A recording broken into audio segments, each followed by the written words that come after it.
Hello and welcome to Living with the Landspeeder, where we StarWarsify Disney parks one attraction at a time. My name is Ryan. I'm joined by my good pal Catron. Heyo. And my other good pal Derek. I'm so happy to be a good pal now. It feels so good right here. We'll see after this episode. I'll be a better pal. Who will be the good pals and who will be on my bad list? No. I'm going to be honest. This is not an episode I wanted to make, but the guys wanted to do it. And we got our way. So I pulled up. I was out of town and I let them pick. I was at Disney though. I had a good time. But on a side note, it was fun. But sad news, a few weeks ago, we talked about it on the last episode because we had somebody on that was on the cruise with me. We found out that the Starcruiser will not survive. Come the end of September, the end of their tax year, Disney is closing it down. So they can probably write that off, which is depressing, especially for those who've been on it and for those like Derek and Catron who never got to experience it. It's true. Yeah, I don't want to say it's harder if you've been on it, but being on it, knowing what it is and meeting all the people that work there. I think there's around 1,500 people that work on this thing or something crazy like that. I could be wrong with that number. There's a lot of people. But seeing all their smiling faces, seeing their hearts pouring into this, seeing them, talking to them individually and them saying how much they love their job and how much they love making Star Wars dreams come true. And all of that's going to end for them. And all that's going to end for the people that's been on it.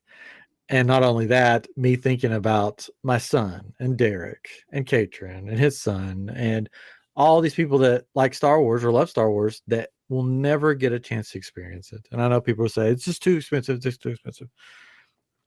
The Super Bowl's too expensive, but look how many tickets are sold every year. It's the same thing. A guy that I met on the Starcruiser, he's the head of the president of the 501st. He made a good example that the Starcruiser was like our Super Bowl. Batuu is sort of like the playoffs, and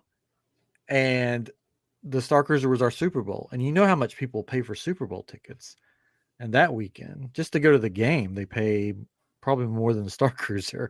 So it's just, this was our Super Bowl and we got to live it out and be part of Star Wars and be in a movie. And that's all coming to an end. So I'm glad I got to go on it, but I am sad for those that didn't get to go on. I'm sad that I don't get to go back with friends and family. And I'm really sad for the people that did such an amazing job putting it together and running it day to day that don't get to do that anymore. But so you have the memories. I have the memories for now. Very cool. That did happen. So we're going to bring the positive back. We're going to spin this on a positive note because it's sad that it's going. But what they accomplished with this, minus not being able to sustain it, was that they did something that has never been done. Yeah. They created a world-class thing. And it is unfortunate that it didn't survive, but they did it. And the one thing I will say is this is one of the first times that Disney's really just like, this didn't work. We failed. And they did it fast. They don't really do that. Fast. They don't do that a lot or really ever. I would love to see a statistic on that. So, that says a lot about what they had to put into it. And it does make it a little bit harder.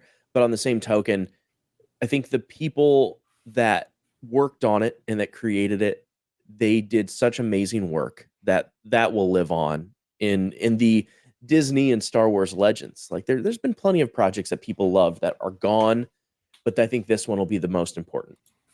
Yeah. Somebody was saying the other night that they were sitting down watching The Rise of Skywalker. It's too bad. Great movie. No. But anyways, let me finish. I liked it. I thought it redeemed what it could from The Last Jedi. It did what it could. Sure. Anyways, they were sitting there and they looked at each other and they said, you know what? By this point in time, Chewbacca knows us and we helped save Rey. because the story of Starcruiser happens between The Last Jedi and The Rise of Skywalker. So they're like, we're sort of like canon now, like because that's part of the story. I mean, that the way the Imagineers placed it was this was canon, but this happened in between The Last Jedi and The Rise of Skywalker. It wasn't on a movie, but it was like a live action movie. So they're like, yeah, he knows us. We've met Chewbacca by now. We helped save Rey. And that's something cool to think about if you think about it that way. That's pretty cool. Yeah. But let's hold on to that thought for when we all do our Hang things. on to that. So stop it right now. Oh no. No, it's not that. Oh, anyways, but this is going to be our tribute show. I the sadness I got it out of the way at the beginning. There you go. This is our tribute show. I'm sure Catron and Derek are going to have way different takes on Star-Warsifying whatever this than I'm going to have. I'm just going to tell you that right up front. I'll probably go last. I'll let them have their, have the fun, and then Debbie Downer will come in at the end. Oh man, not really. I've been thinking about it. How basically the way I'm going to do it is how it's sort of the swan song. How I want this story to end, I guess. Okay. For the Galactic Starcruiser. So you guys, who's going to start it off? You go ahead, and Catron's already said he's going to burn it down and start over. So I'm not going to burn it down. All right, Catron, you're first. I'll go first. And because I was excited when we were texting about this. You seemed really excited. I'm excited. I'm pretty excited too. I came up with this one idea, and then I actually ended up coming up with more because I figured out some ways that if they were to keep it, because what I wanted to do was like, okay, let's say it's not going away. Let's pretend that we're going to rebuild this thing, because that's what we're doing with all our rides, right? Yeah. What if they could keep it? These are some really interesting ideas, I think. So hopefully one of these doesn't steal one of yours, Derek. Not rides. Yeah. But I think this would be really cool. So I'll go ahead and start. So I'll start with my first idea, and then I'll expand on what I mean by I had a bunch of. Then I'll move on to Derek's idea. Then we'll let Derek talk. No, I bet you take it. No, so it becomes one. Yeah, it becomes again one big idea. So my first idea was the Bounty Hunter Chronicles. Ooh. So what if you keep the Halcyon? Because originally I said I was going to redo it. It's going to be something else. Maybe it's just this place you go to. But I was like, no, it could be the Halcyon. And so you go in as a bounty hunter, or maybe you take a role as somebody that has a bounty on their head, right? So kind of keeping some of the same elements that are already there, right? But you come in as a bounty hunter, you kind of get to pick what kind of bounty hunter you want to be. Are you a Cad Bane, or are you a Mandalorian? What are you doing? And dress how you want. Still the same thing. And you've still got the elements of you can go and do training for shooting. So you've got instead of the lightsaber training, you go and you shoot at targets in this room. Maybe there's still these puzzles of trying to figure out these different things about the ship or whatnot. But almost living like a Mandalorian story in some ways, but more on the side of you're a bounty hunter, so this is what you're living. So there's of course bounties while you're there, and all kinds of encounters with Star Wars characters while you're there. So the cool thing about this particular idea is that it doesn't have to fit in a specific time period. And that was one of the things we always said about Galaxy's Edge was it's stuck in a time period. And why can't it just be Star Wars land, And so this particular idea, and I think the other ones I have too, it could span anything, and you could still go to Batuu, but because it's like, well, we're going to go to Batuu, what the heck, we're going to go there, and it still have that element in there. I think what could be different too in this idea is maybe it lasts a different time frame. I don't know, who knows, but it's the idea is that it's this new theme, right? Okay, so there's idea one. Oh, ooh, I like it. There are a couple of other ideas, and one of them could be like the let's see, I don't want to do that one. that one's too easy. All right. So Smugglers Run. So this was Secrets of the Outer Rim was this one. It's a smuggling vessel Mhm. So, and again, you can kind of pick different roles. So maybe you're a pilot or an engineer, or you just dress as Han Solo. So again, similar kind of idea, but it's maybe geared towards smuggling different things in the hotel, in the ship, right? And then the other idea, this one is really interesting, but I don't know how it'd work. But what the heck? Who cares? It's called the Droid Workshop. So it's the ship becomes this like a hub for people that build droids, and maybe it's kind of expanding on the idea of the droid factory, and bringing it into this experience where you get to build droids and you get to interact with other people's droids, and then you've got the droids from the movies that are there, and maybe there's I don't know, maybe there's demonstrations or exhibits that they've set up for this. Didn't really get much into that one, but I thought that was interesting.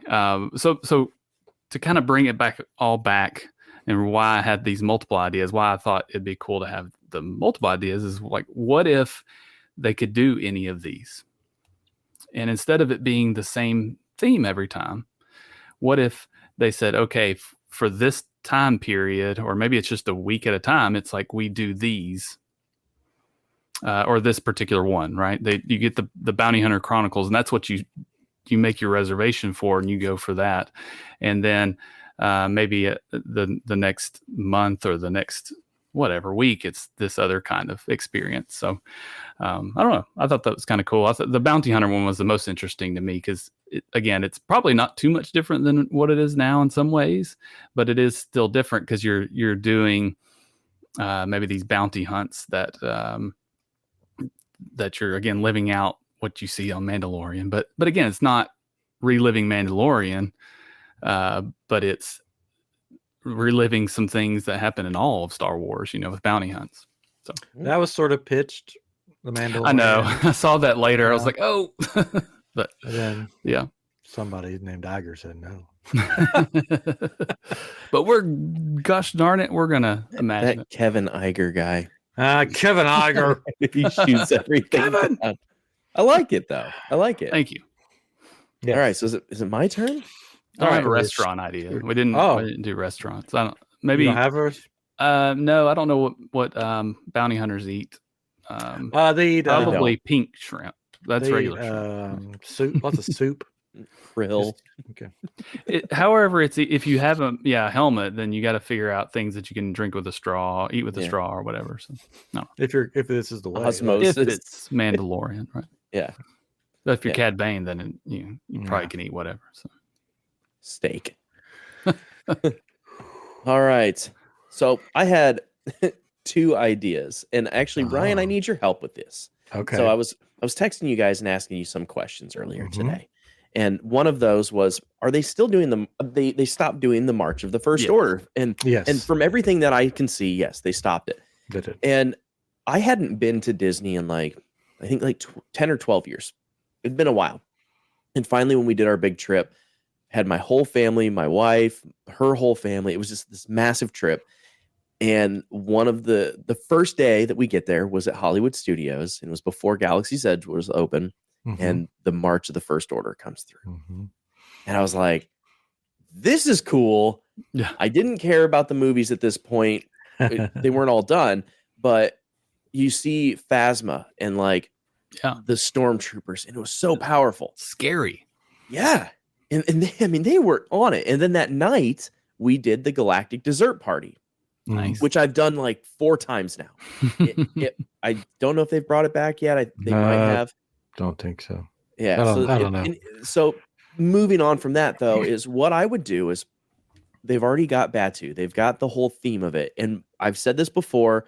One of my favorite Star Wars books is Black Spire Outpost. It's the bigger story of how you get Vi Marati, and you take what is there, what's already connected to the park, and you have all of these things that are already in it, and you theme it to the book where she had a ship that crashed. She's on there on the ship. They have Cardinal, And if anybody doesn't know, he was a bad guy turned good guy, or depends on perspective because I'm dark side guy. Back there, Cardinal's back there somewhere. Yeah. Helmet. So Cardinal is in there and becomes part of the Rebel Alliance, and all of this stuff is happening. But then at the end of the book, you have Kylo Ren shows up with stormtroopers. And Chewbacca's there. So you've got all these great characters, and you can bring back that March of the First Order, and you can use all of these different things. They have to obviously remodel a little bit, but in part of the book, they're in this cave, and they're in the cave. There's all these different rooms that have different things that could be training for part of the First Order, or for the Rebel Alliance. You can do all of that. But my biggest question was, Ryan, what is there's different floors there, right? Yes. So is one whole floor just rooms, or how is it set up? Okay, so basically it's like when you go in the front door, if you want to call it that, the shuttle that brings you up and it opens up. You go into the atrium. To your left is the bridge, and then sort of straight across, a little bit candy cornered, is the bar, the lounge, sublight lounge. And then when you walk in, you turn to the right.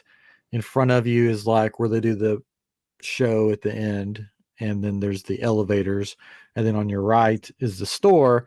And then when you go down a level, when you go down to the other levels, there's rooms going back. But then on one level, you have rooms going back, but you also have the place where you eat. And you have the engineering room, and you have the cargo hold where some stuff takes place. And then you have the Jedi training and the climate simulator. And then if you go down, is that the bottom floor? There's at least one or two other floors that have rooms on it. So it's sort of basically two floors have all the stuff that you do on it. Yeah. Mm-hmm. And then the other floors have just long hallways. Gotcha. So my idea with the floors that doesn't already have the stuff that are interactive there, because you could easily retheme that into just about anything. Turn it into a dark ride of going through Oga's cantina in the back rooms, because she's got like this whole network. Or it could be going through, or it could be multiple things. It could be all the different things. Like you could be going through Doc Ondar's, his actual full den, the back area of his den, or you can go into Savi's workshop, into the junkyard area where they're actually pulling out scrap and they're finding all of these artifacts and stuff. Yeah. So that's what I would want to do. My other idea was, and they would never do anything like this, but but in my heart, I would love it, because one of my favorite things when I was growing up and going to MGM was that they had the animation studios there. Mm-hmm. And I remember going one year and they were working on Mulan, and I got to stand next to animators that are actually drawing stuff from the movie. And I'm like, this is amazing. And I'm thinking, how could you redo the rooms? Like, yeah, you're going to have to knock walls out or whatever, but what's a way that you could have it more of like an office type of setting where it's not just an office? And I was like, bring it in where all of the content that they're shooting for Star Wars, whether it's the cartoons, whether it's the animation part, whether it's voiceovers, is all done there. And then people can walk through and see what's going on and how they make it. Yeah. And the rest can all continue to be themed. So there you go. There we go. Very cool. Ryan, I think you're getting sadder as the episode goes on. Yeah. So that was a fun episode. We'll see you next time. All right, my turn, right? You guys? Yes. You guys done? We're ready. Oh, by the way, the March of the First Order? Uh-huh. All of those Stormtroopers march, they're now bolted to the floor of Rise of the Resistance. That's where they're all at now. Oh. What about the people that were in them? They're bolted to the floor. They are there. You missed that part. Yes. If you watch, their heads turn every once in a while. They move a little bit every once in a while, which they do. It's because the people's in it, and they just have feeding tubes. It's like the Matrix, sort of. They're in like it's I must have Bacta. missed them. Yeah. But I'm thinking that was part of why I'd love to bring that back because they have all the costumes still. Like they've got all that stuff. That's still Bolted to the floor. Yeah. No, those are different. I don't know. It's They're Disney. different. They're different. Well, yeah, no, you did say that. Well, some of them walk around Galaxy's Yeah. Edge. That's where they Yeah. sent them to when Some it of closed them. in 2019. I Or not closed, guarantee, when they stopped doing knowing Disney, that some of those suits in Rise of the Resistance have been used for other things. Just like Splash Mountain, those animals were from other rides. They like to reuse stuff. And they had a ton of Stormtrooper outfits. I'm sure they repurposed them and did just like throw them away. I would Sure. think. Or they're just ready for more events. Because I bet they Yeah. get a little funky. There's well, I mean, but I'm just saying, like, if you put them in a animatronic, I mean, they just sit there. So, No, I mean that animatronic might be a little upset if it's a little sweaty. I don't know. They don't sweat. It's a little oily. Yeah, they get a little oily. All right. I would leave it exactly the same and do nothing to it and just bring it back and not let it go away. No, I'm just kidding. But you're not. But I'm not kidding. I will say this. After experiencing it, not to use the meme, but I thought that what the Imagineers did was almost perfection as far as creating a Star Wars story. Now, I know it didn't have Han Solo, and it didn't have Luke Skywalker, and it didn't have Princess Leia, and it wasn't set in the original trilogy.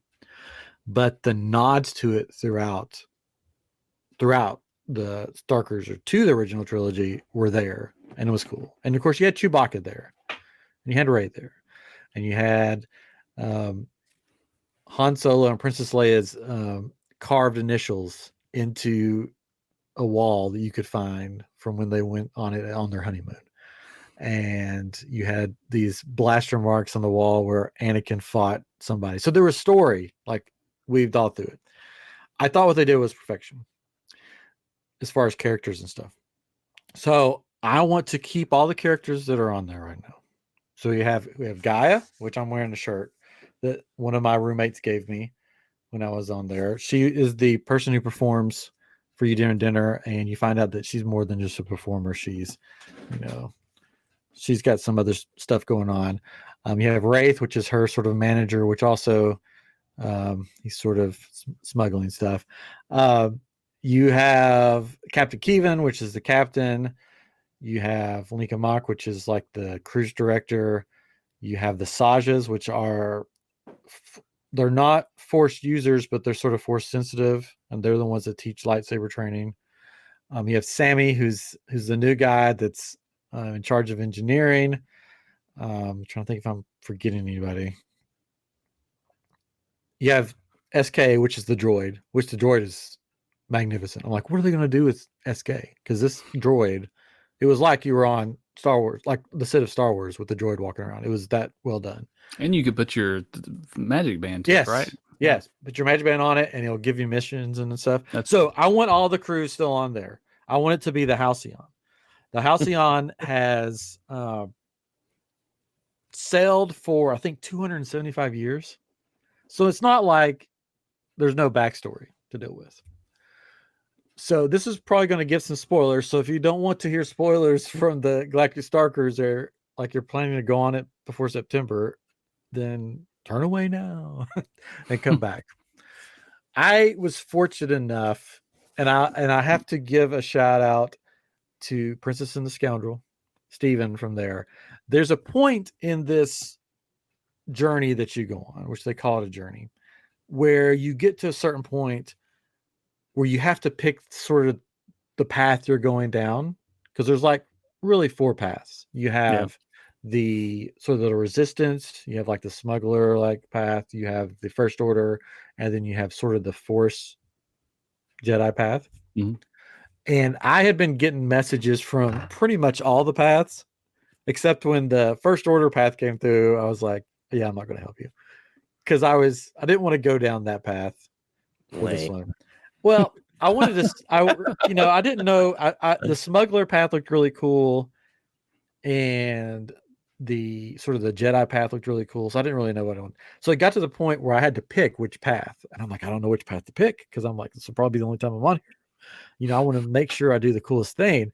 And I asked Steven, I was like, I don't know which path I should pick, and he goes, this one, and he just picked it for me. And I was like, what? I'm like, I guess I'm going down the Jedi path if that's what they choose for me to do. And I'm glad I did. The Jedi path, the Force sensitive path, or whatever you want to call it, is supposedly one of the hardest ones to get on. It's not one that it's just like right there and you can just start joining stuff. You have to sort of search it out, and you have to get to know the Sajas on there. And I got to know the Sajas at lightsaber training. I gave them a kyber crystal.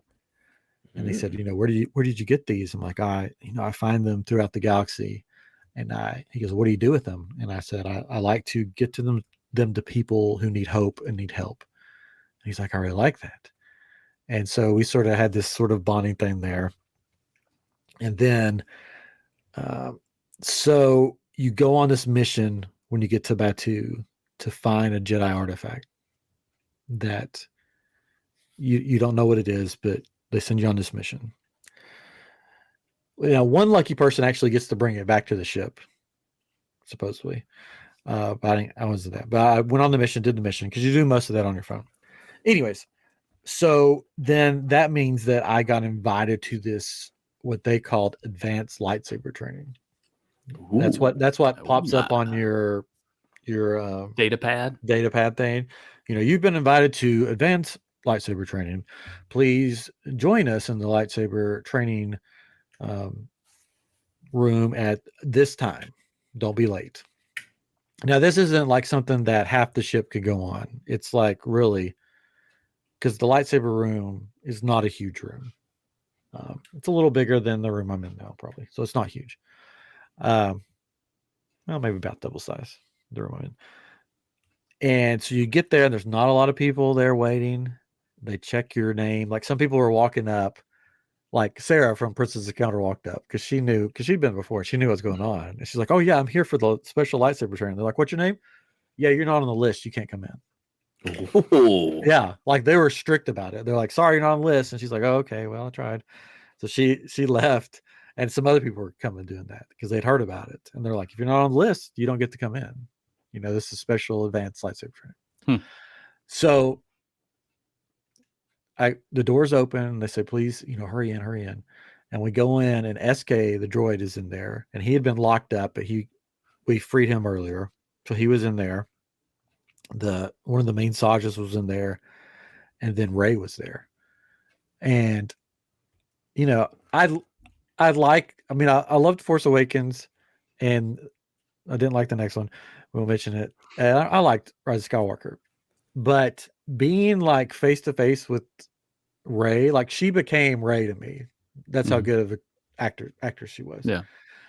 And she's like, this isn't advanced lightsaber training. Saja and her were talking like, this is sort of a secret mission. We've recovered a Jedi artifact from Batuu, and we're going to open it up now. And they go into this whole spiel, which is very moving. And then they open this box, and out from the box comes this big holocron. It's like a huge holocron, like not one of those little ones you get from Galaxy's Edge. It was like big. And then the holocron opens up by itself, and a hologram, I don't know how they did it, a hologram of Yoda just appears in midair. Like full-size Yoda. Like, yeah, just appears in midair. That's cool. And he just starts, talking to you and encouraging you and talking about the Force and everything. And so all that happens, and then you have to sneak out of there. And I actually got a one-on-one with Rey, and I gave her a kyber crystal, a yellow one. She's like, this is for me. It was one that I made that lights up. So I showed her how it would light up. She's like, I'll treasure this always. And it's a funny story, side note. We found each other on Instagram, and she just said, I want you to know that Rey treasures her yellow kyber crystal. That's cool. That's awesome. Yeah. So I'm working with her to make a kyber crystal for the crew. I'm not going to be able to make 1,500 of them, but Oh, not with that attitude. As many as I to get my kids to work. Get to work. Get to work. Anyways, so back to the story. Only the crew that matters. Yeah. So the long story to get to what is going to happen for my sort of redo swan song, whatever you want to call it, my tribute to the Halcyon. It is going to be called the Galactic Starcruiser, the World Between Worlds. And here's how it's going to go. Okay, it's based on Rebels, a lot of it, the story sort of. If you watch Rebels, you know there's a World Between Worlds that they sort of Ezra, Ahsoka get into, where it's like this place. There's this tapestry that they went through. These Lothwolves take them through, and it's a place that's sort of like doorways for them. And through the doorways, you encounter different points in history and time. So here's what I think here's how it's going to play out. This is going to be way more story driven than probably what they are doing, and it may confuse people. So they bring back an artifact that they find that they think is a Jedi artifact. And this could be like a pre-show, like movie, maybe something you get in your email before you go or whatever. And they open it up, and it turns out that it is not a holocron, but is an artifact that opens up a door into the World Between Worlds. Nice. It basically sucks the ship into this, this World gateway. Between Worlds. This gateway. So what you would experience because of this is the 275 years of the Halcyon. So each cruise is going to be different based on which doorway it goes through or whatever, or which pathway it goes through. And because Batuu has been around all through that time too, when you go to Batuu, so whatever era you're in, you could be on the Starcruiser when it was ruled by the Hutts. And then when you go down to Batuu, you're going to encounter characters that may not be, more scum and villainy than what you usually deal with. Or you may be on a Starcruiser that's set in the original trilogy, and you have, the Luke, Han, whoever on there. You may be on one where it's Leia and Han's honeymoon, and you meet up with them, like a younger, or not younger, because you know what I mean. Younger than the time period it's in right now. Yeah. You may be on with Anakin and Padme on their honeymoon. I think they went on their honeymoon too. So you could basically have all these different things, and it's because the crew is going to stay the same because they're stuck in the World Between Worlds with you. So you're going to have the same captain. You're going to have Gaia there. You're going to have Wraith and the Sajas and everybody. The Sajas are trying to figure out what's going on because they're the force sensitive ones. They're trying to figure out how to get out of this World Between Worlds. And then that goes on. And then you can have it at the end of your journey. The Sajas figure out the way out, and they figure out, and that's part of the path of the Jedi path that you go on. You find the way out of the World Between Worlds. And when you land, quote unquote, at the end of your journey, you're back in your time period that you're supposed to be in, if that makes sense. Yeah. So it would be a lot to do, but it would be really cool. But this is your dream. It can be. Yeah, it would be really cool because you have the same characters. Because I thought experiencing these characters on board, they were just amazing characters, and I'd hate for them to just be like, well, we're just going to put some Mandalorians in there, because that's what one of the Imagineers was pitching. Sure. Or we'll put Han and Leia in there, because that's what Catron said. And that's I know it was pretty lame. No, I'm just saying, like, I was kind of like, I think that's pretty awesome. I really like Mandalorian. No, that was cool. No, That's I'm just saying that Disney was trying to figure out different ways to go with it, and basically they would have gotten rid of these characters that they created. Yeah. So to keep these characters in there, and they're stuck in between the World Within Worlds, trying to figure everything out, but you're encountering all these other characters throughout the 275 years or whatever it is, or journeys, or however many, I forget if it's years or it was the anniversary, the voyage that you're on, every voyage, just like Grounded Holiday, you're on the anniversary voyage. And I think it's 275. I could be wrong. Anyways, so you keep the Life same Day, because that would be cool. No, it's not like that. It's like the anniversary of the ship. Well, now I don't even care. I Yeah. don't even want to go. Yeah. Should have been Life Day. I'm just saying that. So you keep all really these same wanna go. characters on there. They're in distress. You can still have Lieutenant Croy on there. He's stuck on there too, not knowing what's going on because he's a funny character, especially for the First Order. So him not knowing and trying to take over the ship while this is going on too would be sort of cool to see. And you could get the different time periods, and it would make for repeat business because you never know where you're going to be, what time period you're going to be in. Yeah, for sure. Just make it a giant bar, because that's what everybody wants. So everybody just wants bars. Come on. Everybody, I mean, that's what packed. that's what everybody did when all the missions and everything was over. That's another thing that made Starcruiser so special. Everybody just hung out in the Starlight. Why did I forget the name? Sublight. Oh, I was gonna say you don't even Sublight. really like it, do you? No, Sublight Lounge or the Is it atrium. Cosmic Rays, Starlight Lounge. No, yeah. Sublight is what I was trying to say. Everybody would hang in the Sublight Lounge and play Sabacc or in the atrium and just hang out and talk. It was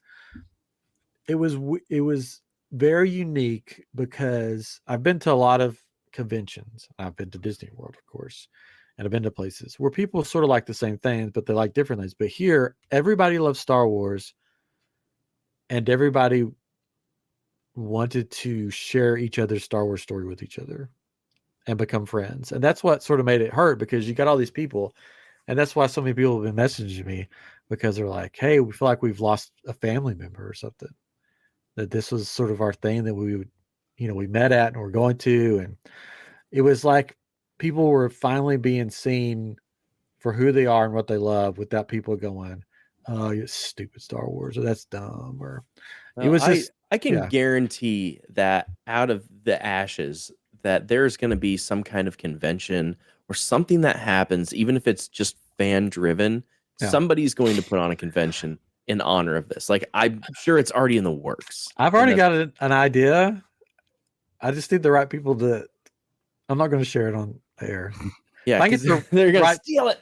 Yeah, if I get the right people to go in on this, I mean, there's definitely people cool. like some of the big influencers, and that would be smart choices. Yeah. But I can pretty much guarantee it's going to happen at some point. Though. Some point. Yeah. They're already talking about doing a big meetup at Comic-Con.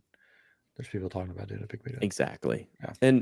And yeah, I think that is a really cool thing for people to remember and to kind of have it live on, where you're going to have all that fan lore and stuff. And let's just ask Filoni what he wants to do. Like, that's what they should have done before they shut this thing down. They should have. When they started doing it, they should have said Filoni and Favreau. This is an idea we have. How do we make it great?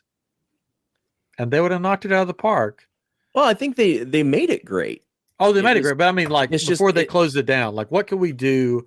I mean, plain and simple. I was listening to WDW today, and Logan and Terry hit it on the head. Like, the price, number one, but that could have been looked past. But their messaging was awful. Well, like, their marketing was horrible. People don't know what it is. They don't understand what it is. In the initial marketing blast, we all know what it is. They scrubbed everything off the internet. So, like, would it have made it if the marketing would have been better? Still, probably not. I think it was just too much of an expense. And maybe I'm wrong. I don't know. I think it would have made it at least a little longer if they didn't say, this is the price for the room, but it's for two people, and it has to be for two people, and this has to be the price. Mm-hmm. So basically, even if you're going by yourself, you're paying for two people. Mm-hmm. Because the people were just like, well, no, I'm not going to pay $6,000 for me to go by myself. Right. Which is how the Sweet Mate Finder came to be. Mm-hmm. Which I'm not a rich person or 1%. I just saved up and I stayed with 4 strangers, and that's how I went. And it cut I mean, it was still not cheap, but it was Yeah. It was workable. achievable. Yeah. It was achievable. And I'll tell you right now, for everybody's listening probably loves the Starcruiser. There wasn't a moment where I went, man, I wish I didn't spend the money on this. Wasn't a moment. Even when I got sick the last night and was basically sick all night because of my medical issues, I wasn't like, man, I wish I hadn't come here. It was, and I've talked to so many people that have been on it, and nobody, not one, has said, I wish I didn't do that, or that was lame. Everybody loved it. And it's sad that it's going away because of money, but it is. But it's going to survive with our ideas that we came up with. Right in here. And ET phone home. We're going to build our own Starcruiser. You get to come to it for whatever you can afford. I think it'll be interesting, because and this may be just what they're saying, but they've learned a lot from the experience, like what came of it, the good and the bad, and whatever they build next that's like it, because it obviously worked on a certain level.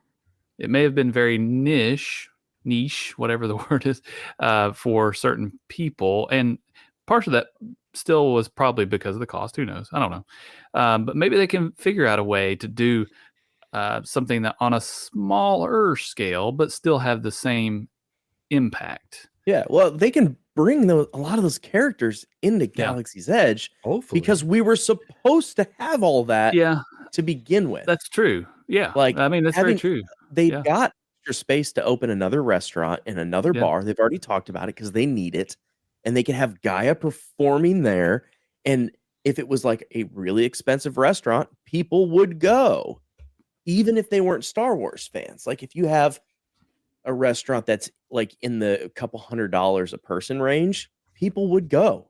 They've proved that with Savi's Workshop. Yeah. And it would be a shame to just get rid of those people, right? I don't think they will. Highly talented actors and actresses. I think some will go away, but I think they're going to do something to keep because some of them. When you talk about some other experience, maybe they're very talented as well, but the level of these actors and the expertise, or whatever you want to call it, their level is different than anything else they've ever done, right? So it would be a shame for them to not do something with them or find some home for them that's just as good or whatever, not just how many? On the next episode, we tear down Toy Story Land and make it Star Wars. Because I would not be upset. No, but you're talking about the actors. Like, I introduced myself to the actors like once, and every time I saw them again, and they didn't have some data pad or whatever that would have my picture on it. They were like, "Hey, Ryan, it's good to see you, Ryan. Hey, Ryan, can you come here? I need to have a private talk with you. Hey, Ryan."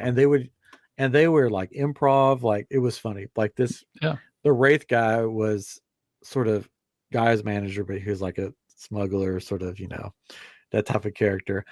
And he said, "Hey, he goes, this lady gave me some spice earlier," like to one of the other passengers. Oh, and he's like, "We can have some fun with that later, right?" And I'm like, "Yeah, we could have some fun with that." He goes, "I'm not sure how she got it in though, because they check for that stuff coming in." I'm like, "Yeah, they do. They got the detectors and everything." And he goes like this with his fingers. He goes, "It did smell a little funny. I wonder if I should wash it off before I use that spice, if you know what I mean." And he's like, "Yeah." And we're canceled. No, but it was like they would judge you by, like, they would. I don't think you would say that to a kid. But he's like, "Hey, this is a guy in his 40s. It would be funny. Let's let's just shoot the crap and be funny with each other." And like he did that the whole thing. He came to the Sabak tournament and he had wild cards up his sleeve, and he would slide it under the table to one of the players. And then one of the guys knew about it because he was on another voyage, And he's like, Wraith, I need you to empty your pockets. He's like, what are you talking about? He goes, I know you and your wild cards. So he just starts bringing out all these wild cards and laying them on the table Nice. and stuff. And that's one you reason take that one? Mm. that guy lost the Sabak day, because a wild card was snuck to one of the other players that he lost, which I won. I was the grand champion of Sabak on our voyage. Got a big medallion for it and everything. It was one of the highlights of the trip. Yeah. Of your life. Of my life. I did Let's be say real here. I did say to myself that this was probably the greatest thing I've done alone. It doesn't top, having children or being married, but something that I did alone, like something I went to just for myself. Yeah. This was probably the greatest thing I've ever done. It was amazing. I felt like I was in Star Wars. I felt like I was known. Like people would call me by name. They'd want to sit and just talk about Star Wars and just have fun and play Sabak and just hang out. And it was really cool. I really loved it. I wish I could go back. So if somebody has a pile of money. Yeah, I've got 2 piles of money. Yeah, it's just pennies. That's all. Yeah. Somebody wants, I'll give them a bunch of Kyber crystals if you want to take me on your voyage. How many do you want? I got them all. But yes, if for the listeners, if somehow you can go before they close, go. You won't regret it. It's an amazing experience. From the actors to just the crew members were amazing. The crew members I talked to were some of the most loving, fun people I've ever met at Disney. Just try to go. Find strangers if you have to. If you got the money. Perfect strangers. Yeah. Can you imagine that last one on the 29th or whatever, the last day is, man? It's going to be hard. It's going to be crazy. There's going to be tears of flowing. People are going to be happy to be there, but crying with each other. I'm sure that some of the actors and the crew will break down. That'll be the one that's sold out too, It's already sold out. Yeah. It is already sold out. Yeah. Yep. They announced that as soon as they got people to move over, because this was booked out till December. Oh, I heard somebody say they had it booked for February, and they aren't going to be able to go now because the new dates weren't going to work for them. So yeah, sad. Yeah, there was one group there was 2 voyages that people bought most of the rooms, and they were going to do a cosplay only voyage where you had to come in cosplay, so you had to get the room through them. That was already planned out in October. They were going to have that voyage, and it was pretty much about sold out, I think. Yeah. So, but they didn't get as much money as they wanted. Oh, there's always the All-Stars. The All-Stars. Yes. Oh, hotel. On that note, All-Stars. Probably call it a night. But I did have fun. Loved it. I was fortunate enough to go to Disney twice in the month of May because my wife had a work thing, so I got to go back. Flew Spirit, so $20 a ticket. It wasn't too bad to fly down there. It puttered on. Let me tell you, on the trip back, I was like, "Is this plane going to make it back to Houston?" Because it was all over the sky, dancing around. Living with a Landspeeder is not sponsored by Spirit. No, never will be. And the flight wasn't completely full, and the flight attendant goes to because I was in a row with 3 big dudes, and the flight attendant goes to the guy in the middle. Hey, would you like to move over here to have more room?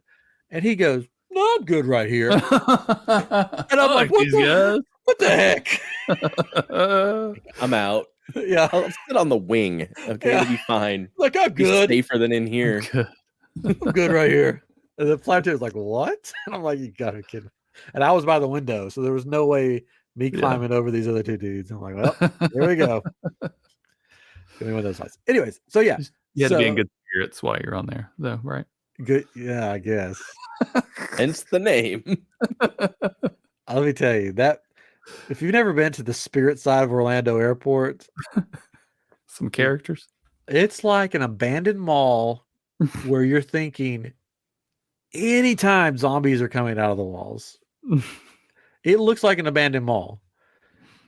And you're like, I'm either going to get like attacked by zombies or mugged. I'm not sure. One of the two is going to happen. Because the other side of the Orlando, it's the airport, totally different. There's Totally different vibe. Chick-fil-A. There's McDonald's. Yeah, this one was just like Disney stores. Yeah. So, anyways, all right. So, hopefully next time on Living Landspeeder, we're going to have a very special guest. Yes. Hoping it all works out and it's going to be fun. Bob Iger. Bob. Gosh. Just kidding. I'm sorry. I'm sorry, That would Ryan. Be Close. something else.